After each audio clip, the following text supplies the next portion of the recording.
خب به نام خدا و با سلام خدمت عزیزانم. درس دیگه احتمالاً درس 24 باشه از سلسله درس‌های هلندی فارسی یا برعکس. این درس رو در جلسات شاید 15-16 خدمتون عرض کردیم به صورت ساده، اما امروز تکمیلی این بحث رو خدمتون میگیم. بحث قواعد و در واقع گرامر زبان هلندیه، جمله سازیه. لس زینن ماکن توی قسمت اول رو در جلسات فکر کنم 15-16 گفتیم. زینن ماکن جمله سازی، زینن ماکن. دو منظور قسمت دومه. خب قسمت اول مت انورکوورد یعنی چی؟ یعنی ساختن جمله با یک فعل در زبان هلندی. مت انورکوورد که عرض کردم قبلا خدمتون عرض کردیم. مت انورکوورد یعنی با یک فعل، جمله سازی با یک فعل. مانند ik lees een boek. Hij belt de dokter. Zij zitten op de bank. Ik lees een boek. من یک کتاب میخونم. Hij belt de dokter. او تلفن میزند به دکتر. Zij zitten آنها می نشینند. op de bank روی صندلی یا روی مبل. روی مبل the bank. خب ایک اینجا چیه؟ سابجکت همون فاعله، لیس فعله و این بوک هم حالا شما میتونید یه شی بگید، یه وات در جواب وات میاد که قبلا خدمتون عرض کردیم. این یک جمله در واقع ساده درست کردن هلندیه. Ik lees een boek. Hij belt de dokter. Zij zitten op de bank. Rode woorden zijn werkwoord. یعنی چی؟ یعنی اونایی که با قرمز نشون داده شده فعلن. لیس، بلت، زیتن، اینا ورکوورد یا فعل هستن. روده وردن ورکوورد یا به فارسی فعل. لیس، بلت، زیتن. اوتلخن یعنی توضیح دادن. حالا توضیح میدیم خدمتتون. De eerste plek zinnen maken. De eerste plek zinnen maken. یعنی چی؟ خب اوتلخن یعنی توضیح میخوایم بدیم، توضیح دادن. De eerste plek voor zinnen maken یعنی اولین قسمت در واقع جمله سازی رو. De eerste plek voor zinnen maken اولین قسمت جمله سازی برای که بهش میگن zinnen در واقع eerste plek. subject یا subject. wie of wat. wie of what یعنی چی؟ یعنی شخص، اشخاص یا اشیا.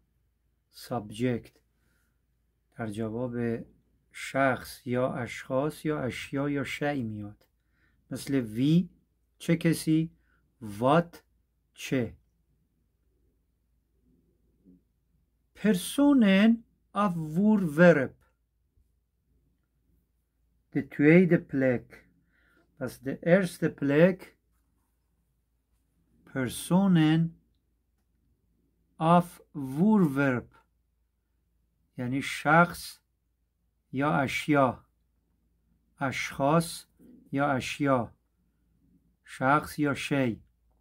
این اولین قسمت در واقع ساختن یک جمله است. erste plek. de tweede plek. de tweede plek. دقت بفرمایید، یعنی قسمت دوم جمله. werkwoord یا همون فعل. werkwoord. ما در فارسی هم میگیم فعل به اضافه فاعل یا فاعل به اضافه فعل یک جمله را تشکیل میده. فاعل به اضافه فعل. من آمدم در فارسی یک جمله است.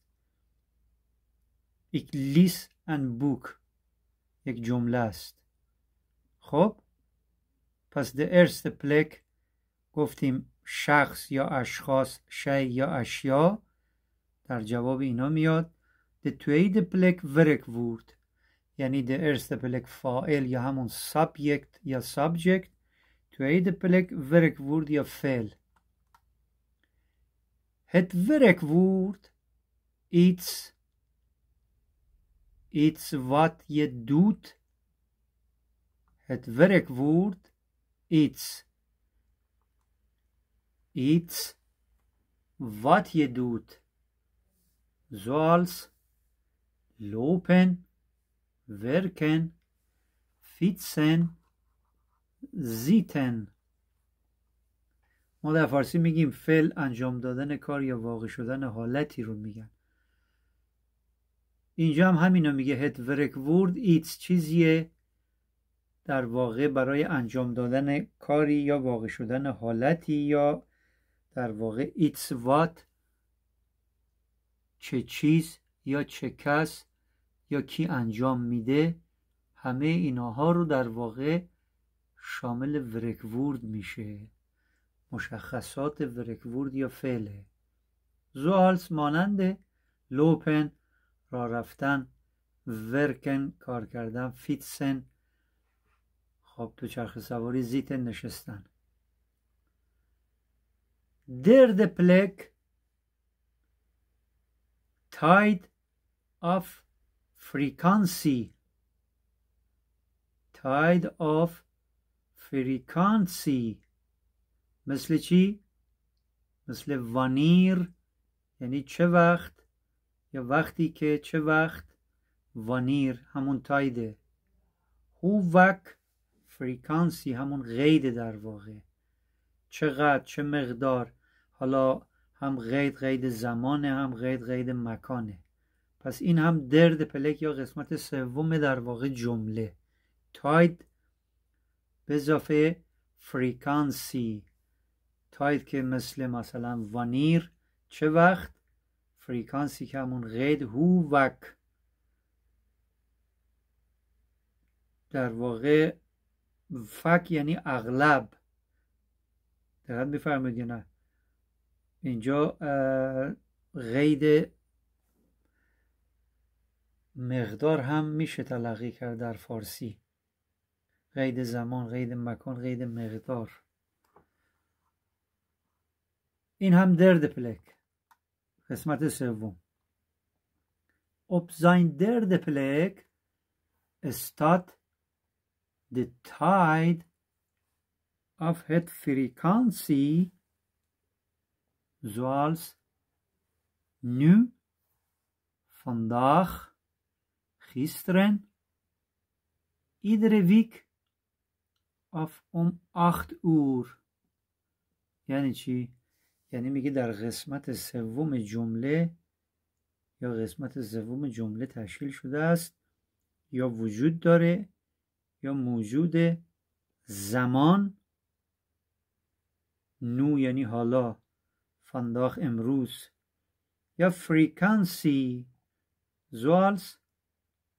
خب نو فانداخ، خیسترن دیروز، ایدر ویک هر هفته، of om 8 uur.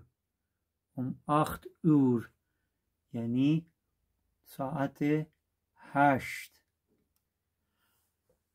عرض کردم همون tide and frequency. frequency همون فرکانس هم شما میتونید دیگه، معمولا زمان رو مشخص میکنه. Op zijn derde plek staat de tijd of het frequentie. Frequentie zoals nu, حالا، vandaag، امروز، gisteren، دیروز، iedere week، هر هفته، of 8 uur یا ساعت مثلا 8. vierde plek یعنی چهارمین قسمت یا قسمت چهارم. رست اینجا به معنی باقی مانده است. باقی مانده یه در واقع اجزای جمله. رست در جواب وات، وار، هو میاد. رست یعنی باقی مانده جمله در جواب وات، وار یا هو. خب حالا جدول جمله ساده رو این زیر اگه توجه کنید خدمتتون توضیح میدیم. سابجکت همون فاعله، مثل وی و وات. خب ورکوورد فعل دیگه، یعنی پلک اول، قسمت اول جمله. این یک جمله است، البته یک شکل یا یک حالتی از جمله است در زبان هلندی. فاعل داره، فعل داره، قید زمان داره، کلمات پرسشی هم داره. خوب دقت بفرمایید. سابجکت مثل وی آف وات. ورکوورد، خب حالا شما هر فعلی را میتونید بیان کنید، مثل لیس، مثل لوپن، مثل ایتن. همه اینا ورکوورد یا فعله. تاید همون زمان یا فرکانسی. وانیر، هووک، چه وقت یا وقتی که، چه مقدار یا غالبا. همه اینا در قسمت در درد پلک قرار میگیره در جمله. قسمت چهارم هم رست همون باقی مانده. کلمات پرسشی مثل وات، مثل وار، مثل هو. چه، کجا، چقدر. حالا برای اینا مثال میزنیم، یک جمله مثلا درست میکنیم. خوب دقت بفرمایید. ایک فعله، ایک. لیس ورکوورد همون، ببخشید، ایک فاعله یا سابجکت. ورکوورد لیس فعله. تاید فرکانسی فانداخ یعنی امروز. توجه میفرمایید. فانداخ یعنی امروز، زمان رو مشخص میکنه. رست بقیه ان بوک. ایک لیس فانداخ ان بوک. از شما سوال میکنه که شما امروز چی میخونی؟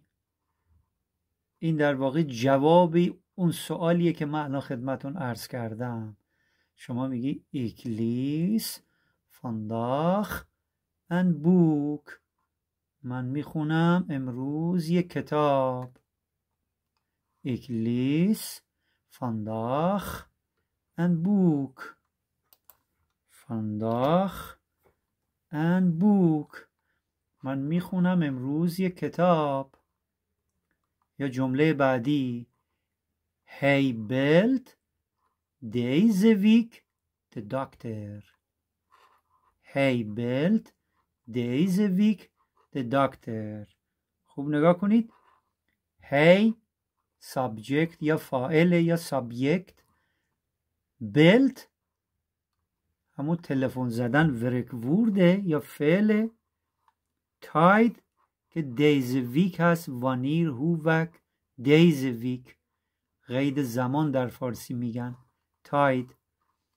رست باقی مانده جمله. د داکتر کجا میخوای آفیس براک بگیری، کجا میخوای ملاقات بگیری، با کی میخوای ملاقات بکنی، با کی میخوای وقت بگیری. Hij belt deze week de dokter. واخ de dokter یا wat چه de dokter. توجه میفرمایید واخ کجا de dokter. hij bel deze week de dokter. کجا میخوای تلفن بزنی این هفته؟ de dokter. او تلفن میزنه این هفته به دکتر.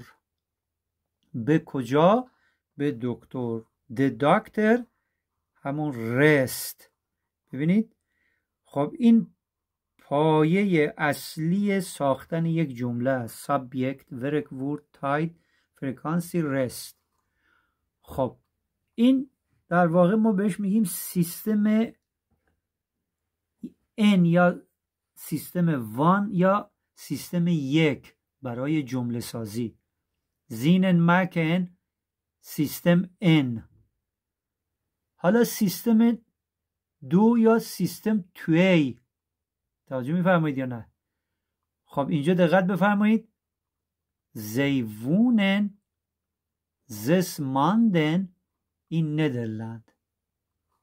زیوونن زس ماندن این ندرلند.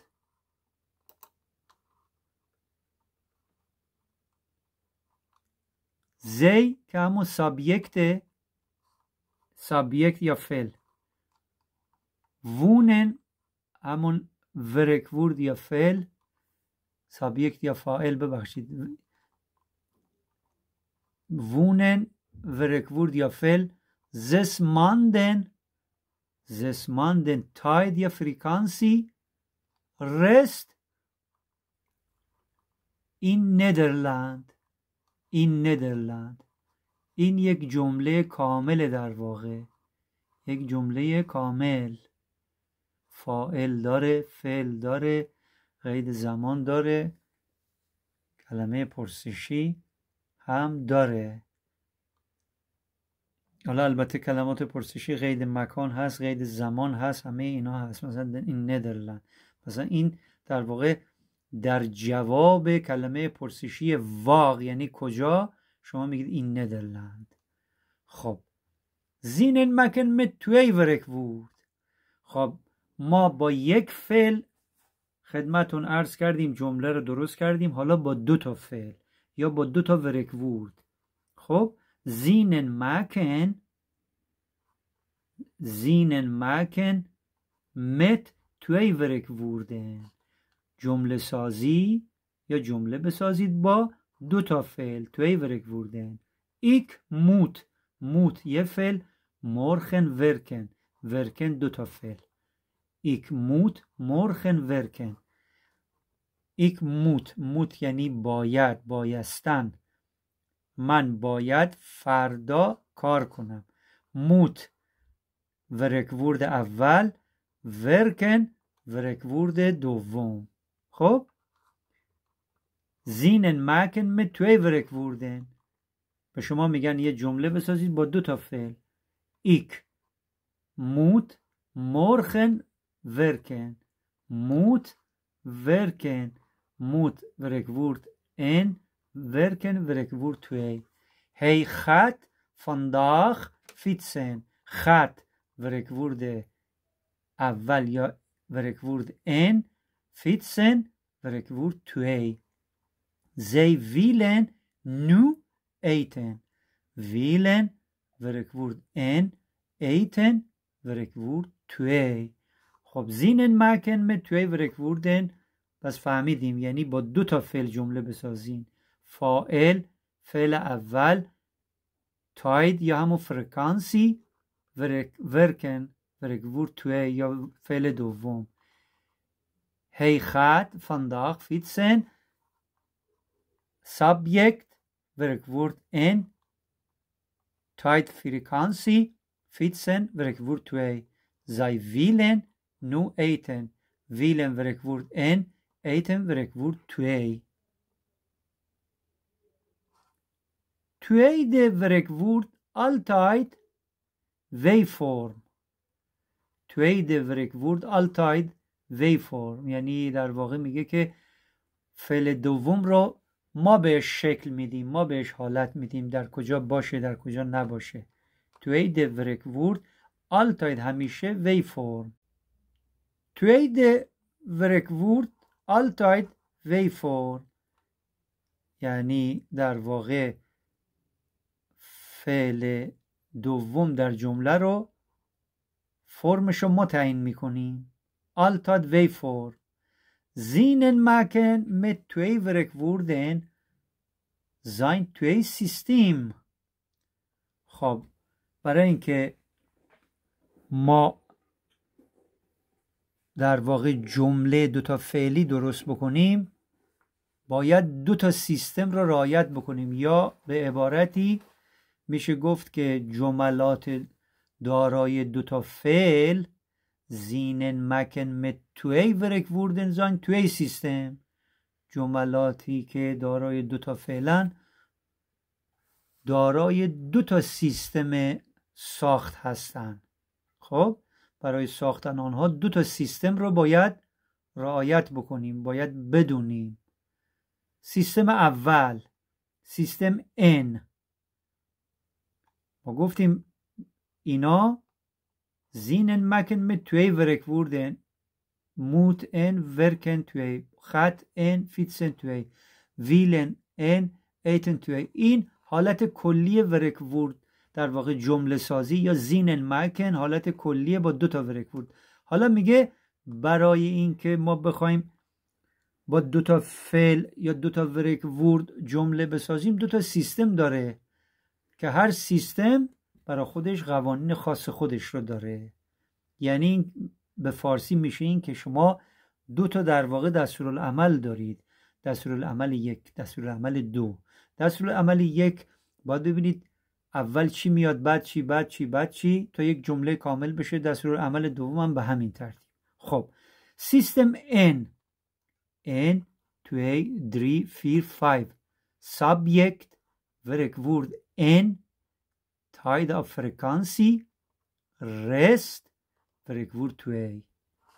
فاعل فعل اول، زمان یا همون قید زمان، رست باقی مانده که همون وات و وار و هو هست، ورکورد توی فعل دوم.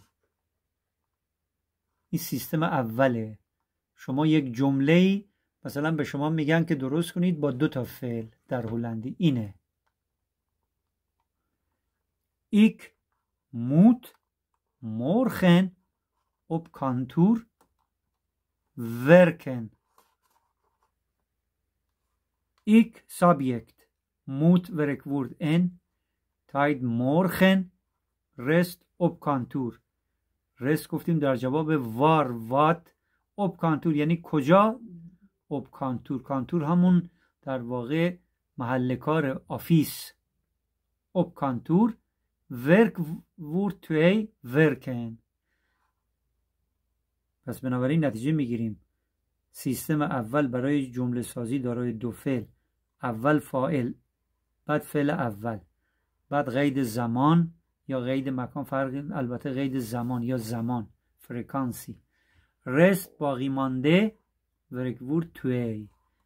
Hij gaat vandaag in het bos fietsen. او رفت امروز به جنگل دوچرخه سواری، یا او دوچرخه سواری کرد امروز فانداخ در جنگل. فعل اول خط، فعل دوم فیتسن یا ورکورد اول خط، ورکورد 2 فیتسن. زی ویلن نو پیزا ایتن. زی ویلن نو پیزا ایتن. ویلن ورکورد اول، ایتن ورکورد 2. زی سابجکت ویلن ورکورد ان، نو تاید، پیزا رست در جواب واته. چی میخوره؟ چی میخواست بخوره؟ وات ایتن پیزا ایتن. ایتن ورکورد 2. خب این سیستم اول برای ساختن جمله در زبان هلندی با 2 تا ورکوورد یا 2 تا فعل. سیستم دوم، سیستم توی. سیستم توی جای اینها در واقع تو این دستورالعمل جای بعضی از فعل یا فاعل یا در واقع مفعول یا در واقع قید زمان قید مکان تغییر میکنه. تاید فرکانسی در این سیستم توی میاد اول، ورکوورد 1 یا ورکوورد ان فعل 1، سابجکت یا فاعل در قسمت سوم قرار میگیره، رست یا باقی مانده در جواب وات واق هو در قسمت چهارم، ورکوورد توی آخرین قسمت. خوب دقت بفرمایید، این شکل دوم در واقع سیستم دوم یا سیستم توی از جمله سازی با 2 تا فعل، مورخن، موت، ایک، اوبکانتور، ورکن. این یک خود زینن، یه جمله خوب و کاملیه. فانداخ خط هی این هت بوس فیتسن. نو ویلن زی پیزا ایتن. خوب دقت بفرمایید، قسمت اول در سیستم توی یا شکل دوم جمله سازی با 2 تا فعل در هلندی، تاید اوله، زمان اوله، فرکانسی اوله. قسمت دوم فعل اول یا ورکوورد ان، فاعل در قسمت سوم سابجکت، زی او یا آنها، زی، رس باقی مانده قسمت چهارمه، ورکوورد توی قسمت آخر یا قسمت پنجم. دقت فرمودید؟ خب اینا یک جمله کامل هستن با 2 تا در واقع ورکوورد.